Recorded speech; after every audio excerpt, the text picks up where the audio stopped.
7ই June 2025 পর্যন্ত শনি ও মঙ্গল নবপঞ্চম রাজযোগ তৈরি করছে।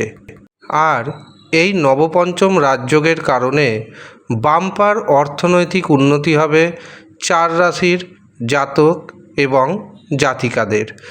বর্তমানের যদি রাশিচক্র দেখা যায় তবে আমরা দেখতে পাব শনি অবস্থান করছে মীন রাশিতে এবং মঙ্গল অবস্থান করছে কর্কট রাশিতে। যদিও এখানে মঙ্গল গ্রহ নিচস্থ, তা সত্ত্বেও অর্থনৈতিক উন্নতি হবে 4 রাশি। শনি কর্মের দেবতা এবং মঙ্গল গ্রহ জমি জায়গা সম্পত্তির কারক গ্রহ।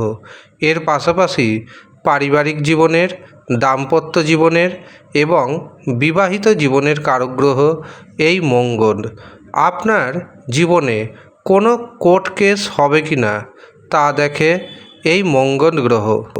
আর এই মঙ্গল গ্রহ নিচস্থ অবস্থায় রয়েছে, কাজেই কিছু তো খারাপ প্রভাব অবশ্যই পড়বে। কিন্তু এমন 4টি রাশির নাম উঠে আসছে যেই 4 রাশির জীবনে নবপঞ্চম রাজযোগের প্রভাবে অর্থনৈতিক উন্নতি হবে। প্রথম যে রাশির নাম পাচ্ছি সেটি হলো বৃষ রাশি। বৃষ রাশির একাদশভাবে শনি অবস্থান করছে এবং পরাক্রমভাবে অবস্থান করছে মঙ্গল গ্রহ, যার কারণে দেখবেন আপনার অর্থনৈতিক উপার্জন বাড়বে। বিশেষ করে যারা বাড়ি থেকে দূরবর্তী স্থানে ব্যবসা বাণিজ্য করছেন তাদের ইনকাম বাড়বে। যারা বাড়ি থেকে যত দূরে ব্যবসা করছেন তাদের ইনকাম ততই বাড়বে।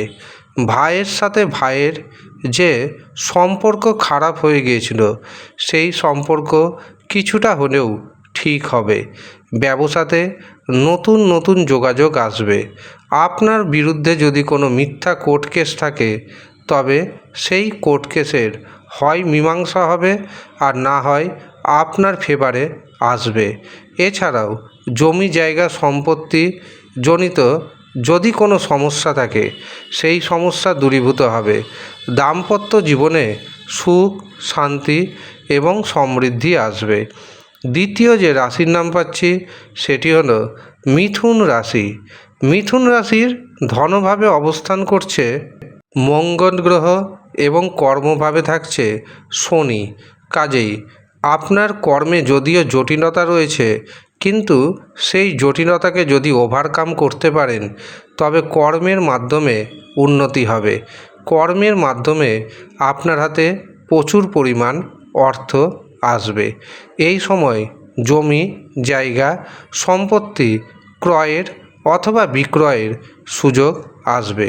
আপনি যদি গাড়ি কিনতে চান, বাড়ি তৈরি করতে চান বা কোনো জমি জায়গা কিনতে চান, সেটি কিন্তু অবশ্যই আপনার জন্য পজিটিভ। যারা বেকার রয়েছেন বেকারদের এই সময় কর্মপ্রাপ্তি হয়ে যাবে। তৃতীয় যে রাশির নাম পাচ্ছি সেটি হচ্ছে তুলা রাশি। তুলা রাশির কর্মভাবে মঙ্গলের অবস্থান, এমনকি কম্পিটিশনভাবে থাকছে শনি। কাজেই যারা চাকরি পরীক্ষার জন্য দীর্ঘদিন ধরে প্রস্তুতি নিচ্ছেন তাদের চাকরি পরীক্ষায় কিন্তু সফলতা আসতে চলেছে। কর্মক্ষেত্রে যারা মনে করছেন পরিবর্তন করবেন, আমি পরামর্শ দেব কিছুদিন ধৈর্য রাখুন, কিছুদিন অপেক্ষা করুন, তারপরে কর্ম পরিবর্তন করা আপনার জন্য উচিত হবে। অন্ততপক্ষে জুন মাস পর্যন্ত কর্ম পরিবর্তনের কথা একদম না ভাবাই উচিত। এর পাশাপাশি দাম্পত্য জীবনে যে অশান্তি ছিল সেই অশান্তির বাতাবরণ অনেকটাই প্রশমিত হবে। চতুর্থ যে রাশির নাম উঠে আসছে সেটি হলো বৃশ্চিক রাশি। বৃশ্চিক রাশির ভাগ্যভাবে মঙ্গলের অবস্থান, পঞ্চমভাবে শনির অবস্থান। কাজেই এই সময় দেখবেন আপনি ভাগ্যের পরিপূর্ণ সাপোর্ট পেয়ে যাচ্ছেন। ভাগ্যের সাহায্যে অর্থনৈতিক উন্নতি হবে। হঠাৎ অর্থপ্রাপ্তি যোগ ঘটতে পারে। জমি জায়গা বাড়ি গাড়ি আপনি যদি নিতে চান এই সময়ে সেটি আপনার সুযোগ আসবে। এর পাশাপাশি সন্তান সুখ পাবেন। যারা প্রেমজ বিবাহ করবেন ভাবছেন তারা অবশ্যই বাড়িতে জানান, ইতিবাচক উত্তর আসবে। এছাড়াও যারা দীর্ঘদিন ধরে একাকী অবস্থায় রয়েছেন তাদের জীবনে নতুন প্রেম আসবে। বিদ্যার্থীদের জন্য এবং গবেষকদের জন্য নতুন দিগন্ত উন্মোচিত হবে। এই হচ্ছে সৌভাগ্যশালী 4 রাশি। যারা মনে করছেন নিজের জীবনের সমস্যা সমাধান করাবেন, জন্মছক বিচার করাবেন, হস্তরেখা দেখাবেন অথবা কুষ্টি বানাবেন, তারা নিচের দেওয়া হোয়াটসঅ্যাপ বুকিং নাম্বারে যোগাযোগ করে নিন। প্রত্যেকে সুস্থ থাকুন। ধন্যবাদ।